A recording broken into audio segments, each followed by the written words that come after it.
I think, no, Alex made it right.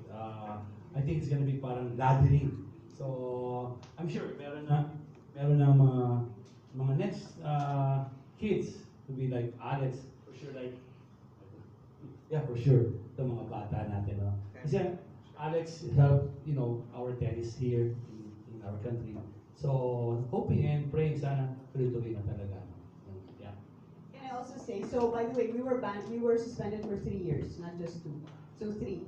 Yeah, but also last year, so I was able to travel with our Billie Jean King captain to Bahrain for our first time. It was so saya because nakita natin yung Philippine flag and I could really see the pride in the girls to play. And also the other countries and the organizations were super happy and they were super welcoming to us. And then of course Alex being there, we were kind of like the star team. Everyone was taking pictures, diba? Like Clara was there. We were always playing on center court. But so we're hoping that to be able to give that opportunity again for women. Because I really feel like we really have a chance in women as Alex has proven it. It just takes so much, so one step at a time. Just follow-up question. Si Shara, what school ka? Ang school mo? University of West Alabama po. West Alabama? Yes po. And si Alex, pareho kayo? Yes po. So, kayo ang top rank ngayon sa West Alabama, University of West Alabama, or are you the top 2 there right now, or? Sa doubles po, rank 1 ako. Rank And 1 then, with her? In Or? the nation. no po, in the nation. Ah, okay. Yes po. In And Division then, 2. NCAA Division 2. yes po.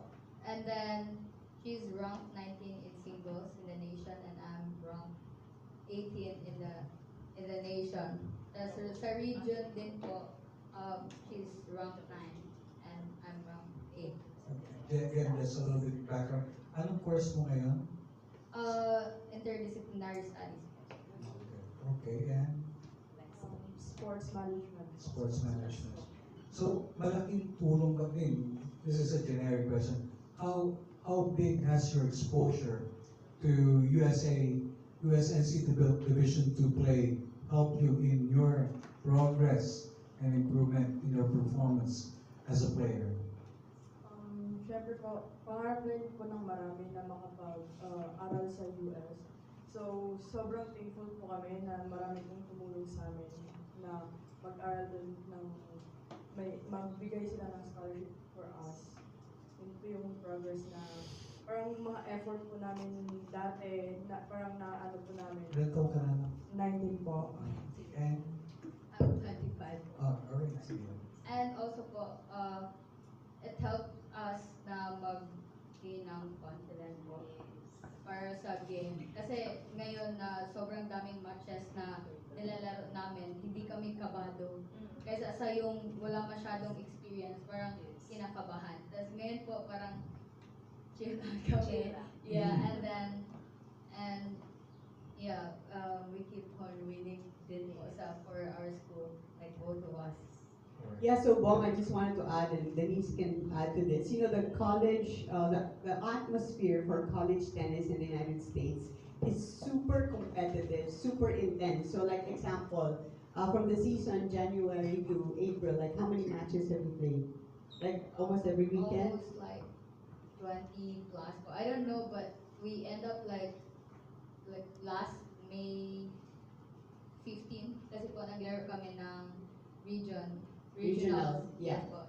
So they actually won the state, and then they competed in regionals for their schools. So ang daming matches yun. And in tennis, that's what it's all about. You really need to talagang kailangan mahasan the competitiveness and the drive. So she's saying that I mean, if you talk about like being driven or like forced to fight, talagang yun ang natuturo ng college tennis in the United States. So this is only your first year, so it's actually really good that you're winning so many matches as a freshman, no? Nahirapan ka ba sa level or sa intensity? Nanibago ka ba compared to junior tennis? Yes po, kasi iba po yung competitive tennis college po. Kasi need mo kasi yung, bale yung,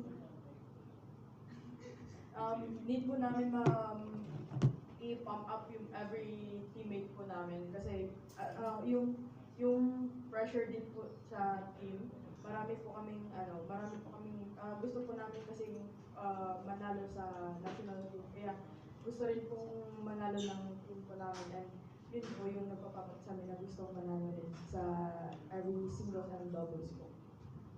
Okay, last question to the two junior players, si Temi at saka si Steffi. Ano expectations nyo dito sa Federation Cup? Kumbaga, given the opportunity, because all of this will be critical depending on the draw, we might get more exposure or ano, pero kayo, ano expectations nyo pareho? For me po, kasi first time ko po, yung expectation ko po is all our opponents are very tough po. Tough po sa magaling. And we'll just try para makuha po panalo. For me po, laban lang po talaga every point. Kasi si Coach Bobby, yun po yung sinabi po sa amin. Also sa training din po and sa match. So, sa training pa lang po, laban na kagad para pagdating sa match. Parang, ano na, ready. Well, I wanted to say, if you watch Temi and Steph play, parang mainhin lang yan talking, pero pag naglaro yan, Zombie. right? Like Parang she zombie fights sport. like crazy on the court. So with the 200 corner and backhand, di ba, Bobby? Ano mga sinasabi mo para hindi matalo yung mga threat mo? Talagang kailangan walang lunch, walang dinner pagkatapos. Yun! But talking about yung training talaga nila, kasi they're training in the States, di ba? But sila, they train here with Coach Bobby. Yung oras na, yung hours ng training, from we'll talk 6:30 about they it. run at least 1 hour. Of course, with every with training, then cross training, and then we start from 9 to 12, 2 p.m. Yeah, every day. And then they do practice serve every day, 1 hour. Here? Sa Alabang.